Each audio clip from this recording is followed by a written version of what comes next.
I don't see no crimes committed. That's the verdict from the court of the Manosphere even before the trial ends. Welcome back to the channel, where we decode the biggest headlines shaping culture, power, and politics. Today, we dive deep into the Diddy trial, and not just what's happening inside the courtroom, but what's erupting outside of it.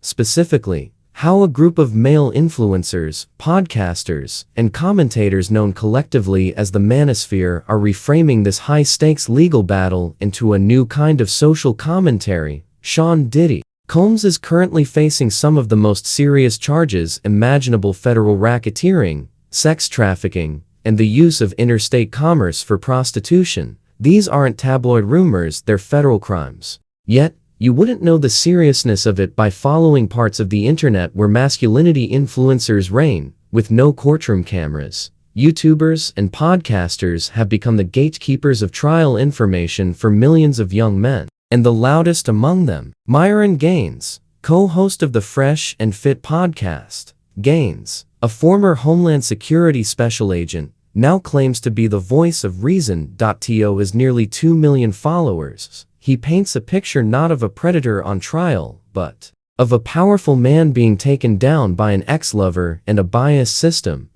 He argues Cassie Ventura isn't a victim, but a willing participant in a toxic, drug-fueled lifestyle. He's not alone. Boosie Badazz says, quote, "You shouldn't be sent to jail for being a freak."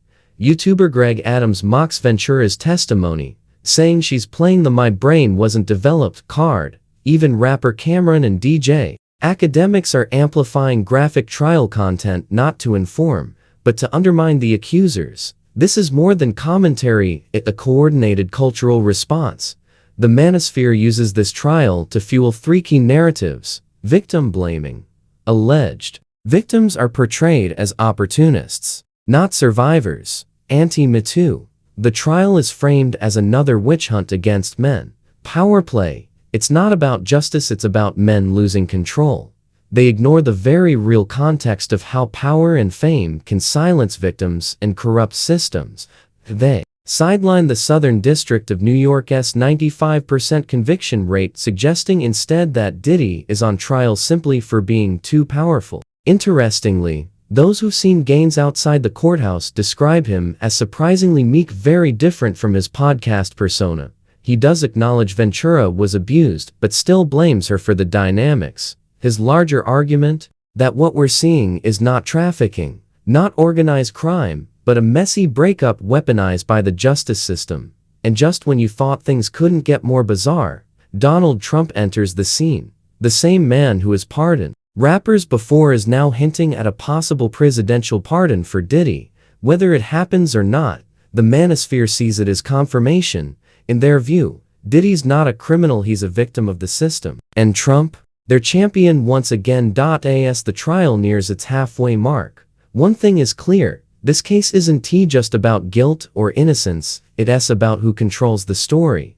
And in the court of public opinion, the Manosphere is fighting hard to make sure powerful men stay powerful, no matter the cost. If you're watching this and thinking, this feels bigger than one trial, you're right. Because what's at stake is not just one man's freedom, but how we define accountability. In an age of influence, if you found this breakdown helpful, don't forget to like, share, and comment below. Do you think the Manosphere is influencing how people see the Diddy trial? Or is this just the latest example of internet noise drowning out justice? Let's talk.